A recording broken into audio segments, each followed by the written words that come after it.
I'm Kippi from KippiAtHome.com. Welcome to my home and welcome to my channel. Tonight we're going to be making some super cute and super easy hot chocolate bombs. That when you pour your hot chocolate in there, they explode with all this chocolatey goodness and marshmallows and all the delights. You're going to love them. So let's get cooking. All right, I'm going to start out with a double boiler. This is the bottom pot of the double boiler. I'm going to add a couple cups of water in there. I don't want the water to touch the insert, so I want to bring that water to a simmer, which would be about 160 degrees. We just want to simmer to slowly melt the chocolate, and we are going to use chocolate wafers, dark chocolate, but you can use milk chocolate, dark chocolate, white chocolate, or candy melts, preferably anything that is a melting wafer. However, in a pinch, you can use chocolate chips. All right, I got my double boiler top in, and I'm going to put my Ghirardelli dark chocolate melts in there, and I'm recommending that you try to keep them in a single layer. You can always melt some more, but you definitely don't want to melt too many because you don't want to have to keep melting it or keeping it warm. So you will easily overcook them. So that, just keep it stirring. Use a heat-proof spatula. And as soon as they're almost all melted, I pull it off the heat. We're almost completely melted here, so I'm going to take my double boiler off, or my pan off, and I'm going to gently, using a hot pad, place all of my melted chocolate into a bowl so I can start filling up those cute little silicone molds.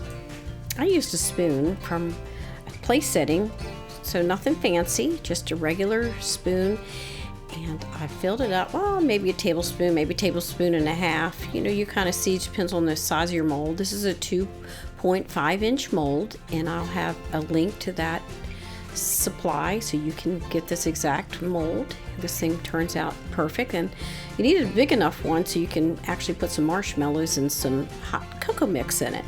So I'm working it, and you can see there's like little areas that could actually be a little thin. So if you can make sure that there's no thin areas, then you can do one time. So I did put it in the refrigerator for a couple minutes after I filled them all, and then I came back and I added a wee bit more, and I built up around the edges to be sure that they would be meltable, and you'll see why in a minute. So they would adhere together. So I'm just going to put in a little bit and then go all the way around, and I'm going to be careful to get all of my little edges very covered, and just take a look all the way around, and then you can come back and add a little bit more.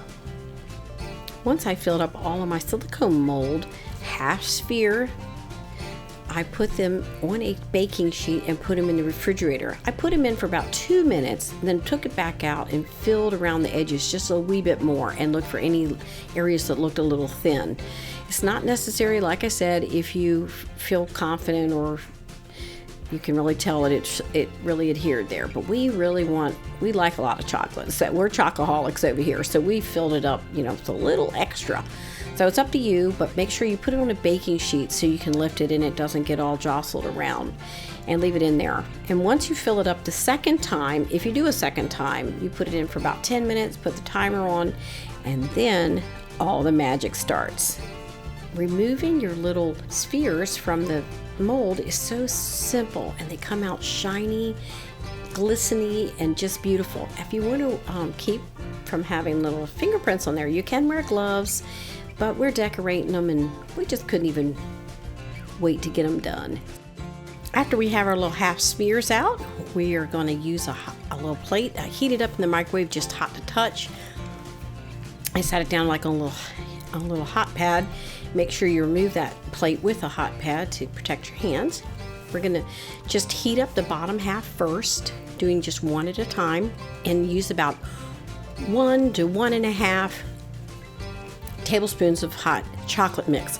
You can use milk chocolate, dark chocolate, or white chocolate, whatever according to your taste. And add candies, sprinkles, jimmies, marshmallows, whatever you want to pile in there. And then to put the top on, I'm going to do the same thing. I'm going to heat it up. I'm going to get that edge so it's nice and flat. and then I'm going to marry them together and they will close. You can put it back in the refrigerator, but first I like to put it in a little muffin tin little paper liner to make it easier to decorate and to handle, and also it keeps it from rolling. So if you want to present it for a party or something, you just change your paper liner to the color or style that you want. Now for my favorite part, and that is the decorating. There's so many possibilities. There's jimmies and sprinkles and different colored candy melts, different kinds of chocolate. I used white chocolate, dark chocolate, and milk chocolate for mine. But this is, once again, Ghirardelli chocolate melts. And I'm putting it in a candy melt bag, and I'll put the link for that below. And I put a little tiny hole in it, cut it with the scissors, and then I put it over a jar to fill it up. And then I just sprinkle that, just drizzle that over there, and then I sprinkle my jimmies on there, or you can put candies, chopped up candies, cookies, whatever it is you like. My daughter even glued some, with the chocolate glue that is, some marshmallows on the top of some. That looks real cute too. The sky's the limit on this, and I know the kids will love doing it. And eating them, of course. This one we're going to add a wee bit of white chocolate on, and this arrangement with the tray and then the rack in it is really nice for cleanup, and I did put a little piece of parchment paper under there to hopefully get all of my extras. So for presentation, they're really cute in the muffin containers. And I also have a little, and I'll put it below, a little printout, and it says "You're the bomb," like it's a gift tag that you can give these to people. And you can put them in a little plastic and then tie the little tag there and give it to someone. I mean, everybody probably would appreciate this. So here's a little white, and we're going to just do a few different looks, and you can see what you like and just experiment and have fun. These cute little chocolate bombs are so much fun to give as gifts. Anybody would be delighted to have one. I made some little tags that say "You're the bomb," and I'll put a link to that below, and it'll say tags like equals, and then you can just download the tags and give these to your neighbors, friends, family, and everyone's going to enjoy it. All right, we're getting ready for the big reveal of what's going to happen to that hot chocolate bomb. So we're going to heat our milk up to 170 degrees, then pour it over, and I recommend that you pour it over with a container that will help direct it right into one spot, such as a gooseneck kettle. So 170 degrees, pour it over, and then watch all the chocolate goodness explode. Stir it up with your spoon, give it a little encouragement after that, and enjoy. All right, that was so much fun making those hot chocolate bombs with you. They're so gourmet and delicious. I'm going to enjoy mine. I know you'll enjoy yours too. The kids enjoy them and the husbands enjoy them, so make a big batch. And make sure you subscribe and ring the bell so you don't miss anything. And I also have those supplies that you need to make this very simple in the description below. Bon appetit! See you soon.